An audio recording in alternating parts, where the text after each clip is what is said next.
Autoimmune conditions are a prevalent problem here in America, and many people are suffering. In fact, as many as 23 million Americans or more are dealing with some type of autoimmune condition, and some are dealing with multiple. In this video, I really want to help to get at the root cause of the problem and then maybe give you some functional solutions for your autoimmune condition. Drugs are something that a lot of people are taking for this, and I believe that they're helping in some ways, but they are actually causing more problems. And so I want to offer an alternative solution that is going to help you get to the core problem. So what are some of the more common autoimmune conditions? Rheumatoid arthritis is one of the big ones affecting the joints. Hashimoto's is a huge one here in America that is affecting the thyroid, causing hypothyroidism. This is something that I believe originates from the gut, and we'll get into this in a minute. Psoriatic arthritis and psoriasis. This is another one that is affecting skin and affecting your joints, causing all kinds of problems there. And then we have type 1 diabetes, which is affecting the pancreas and affecting your insulin and how your body manages glucose. Celiac disease is another big one that is affecting a lot of people that I believe creates anemia, creates digestive problems, inflammatory bowel disease, and also can cause problems with weight. And then we have multiple sclerosis and inflammatory bowel disease. So those are some of the more common ones. Now, I want to get into some of the root causes of this because for the longest time, they didn't know what caused it. They just said, yeah, the body is confused and it's starting to attack itself. So understand that when your body attacks itself, it thinks that it is a foreign invader or an antigen.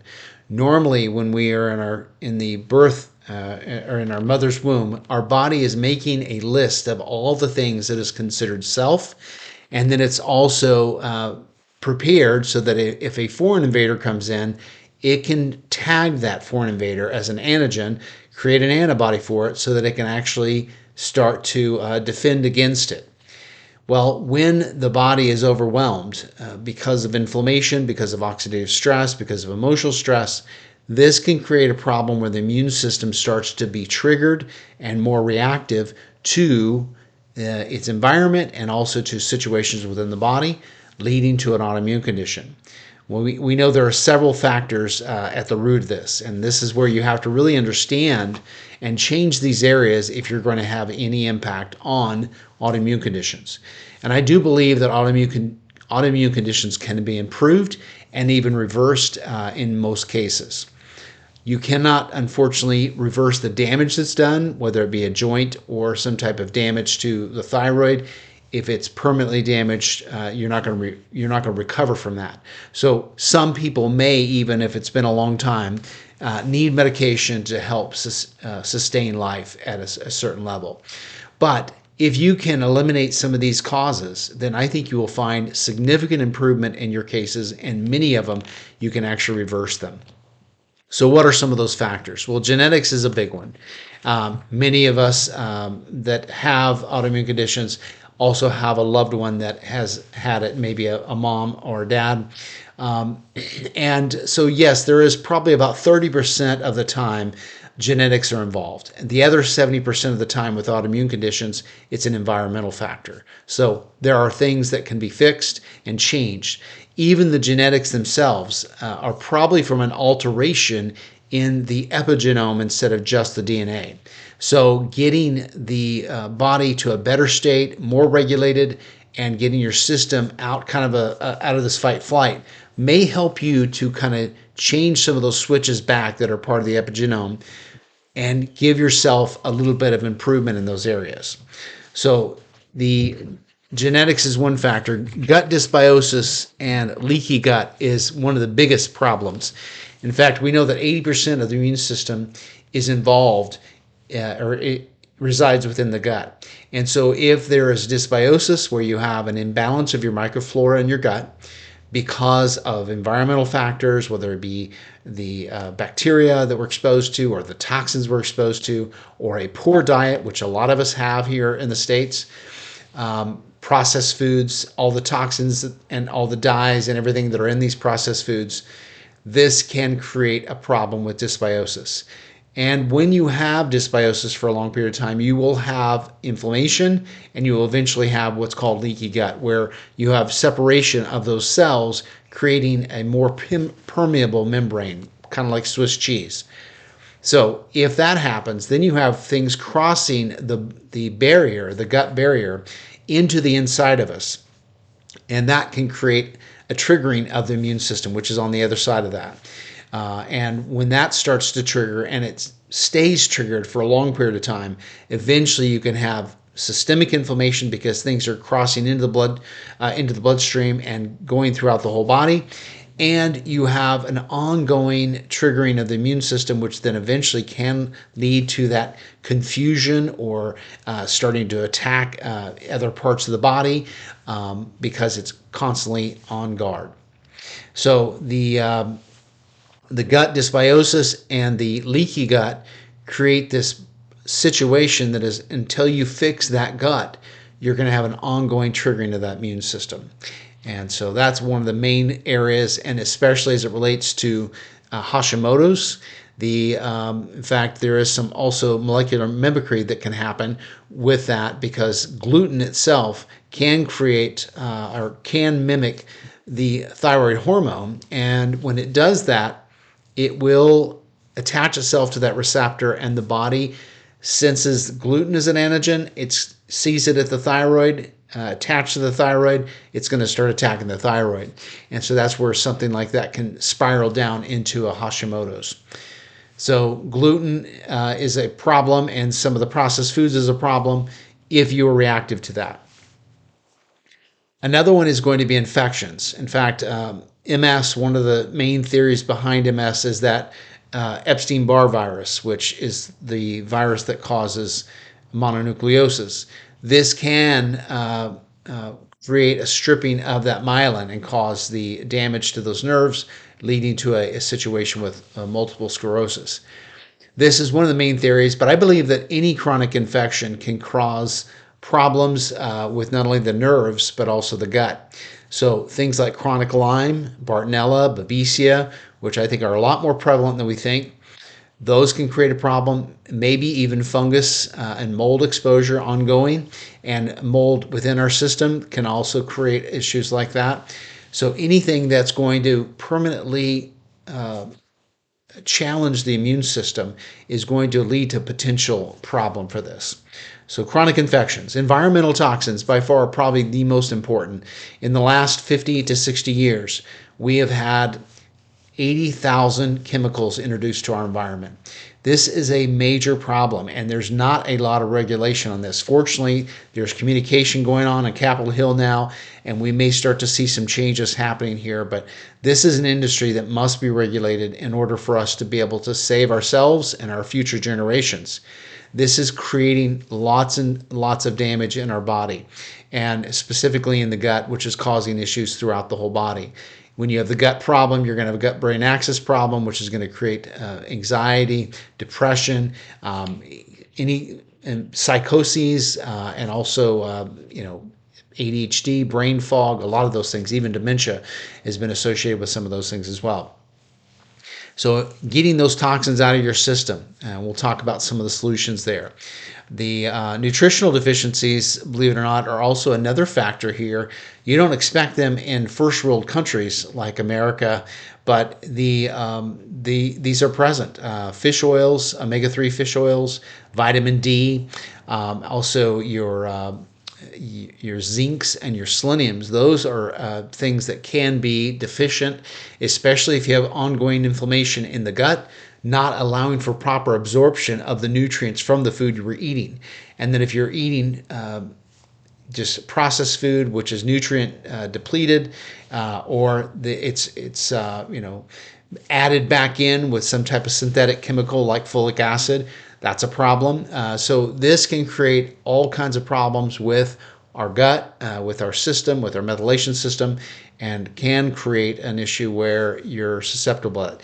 Vitamin D has been shown in research to actually, or deficiency has been shown to be associated with autoimmune conditions as well.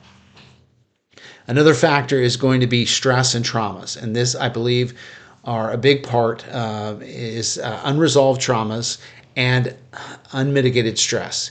When you are not managing your stress very well, you're going to have a hard time staying out of fight flight. And if you're in fight flight, meaning your body constantly feels stressed and triggered, then you're not resting, you're not digesting, you're not detoxing, you're not repairing, you're not healing. And you have to get that fixed. And so figuring out a way to manage your stress and also figuring out a way to deal with your past traumas. Things like EMDR, DNRS, the Gupta program, a new program called the Perrine technique is another one that I'm looking into. Those are all great at dealing with some of the past traumas. Talk therapy has also been shown to be helpful. But dealing with those and not just kind of pushing them under the carpet is going to help you. Many of these traumas happened when we were a child. And so if we can readdress them, especially like in a safe environment where you're dealing with somebody that is skilled with EMDR, you can bring those back up and then resave those with your adult mind instead of your child mind. And so those are great techniques to help you with that. Brain tap, neurofeedback, CES machine. These are all great tools to help you to deal with stress. We'll talk about some solutions here in just a minute, but this is a big player as it relates to that. And a big thing to remember, it's not usually one thing. It's many factors that are at play that really overwhelm your system, knock it down, and then you become susceptible to a problem.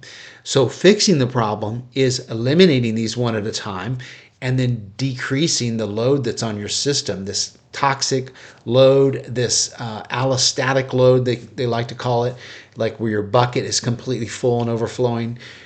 When you decrease that burden, then your body can start to deal with it. And this starts with a concept or even a philosophical tenet that we were made to live in this environment. We were created to be able to adapt to this environment and have an ability to overcome things. Our body's always trying to do that. And it is an intelligent organism. It is not a victim that can't fix itself.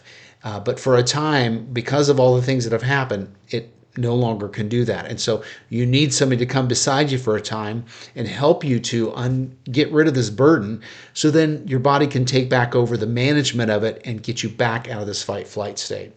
Another one is going to be hormone imbalances. These are often associated, and again, this we know that 80% of women are afflicted with or 80% of the autoimmune cases are women.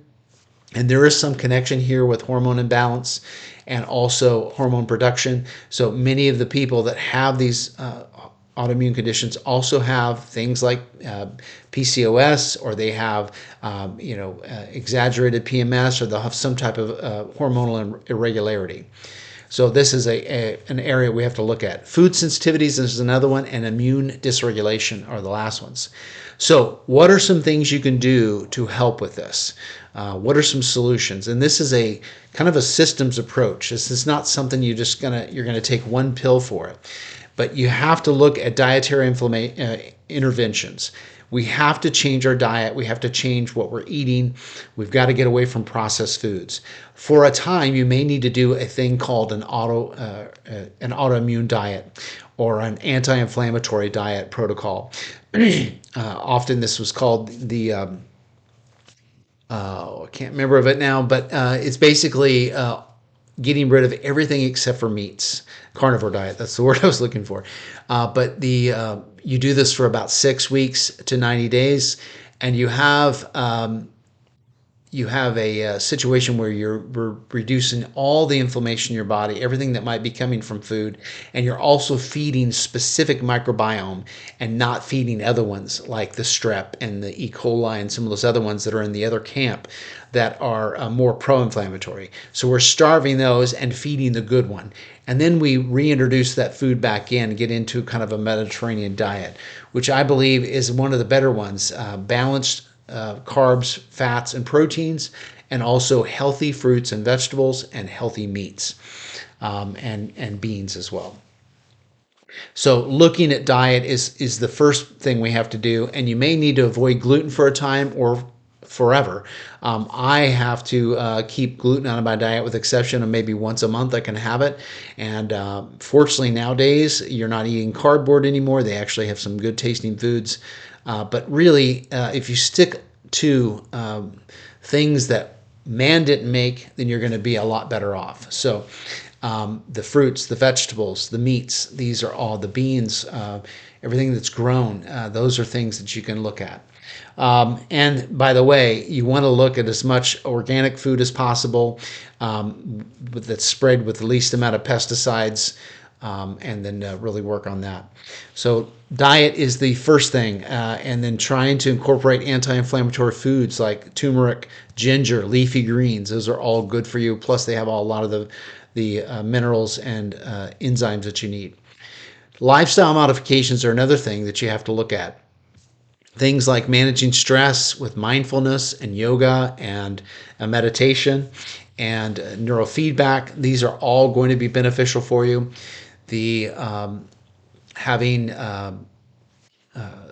things like exercise to help to not only generate movement and flow in the body, but also help to move the lymphatic system and help to get all those toxins out of your body. And so several of these things you can do all at once. You can be walking outside, preferably you're by a beach and you're walking barefoot, getting grounding, and you're also getting your vitamin D, and you're getting your sun and everything else that you need, plus you're meditating as well, leaving the earphones out and just listening to nature.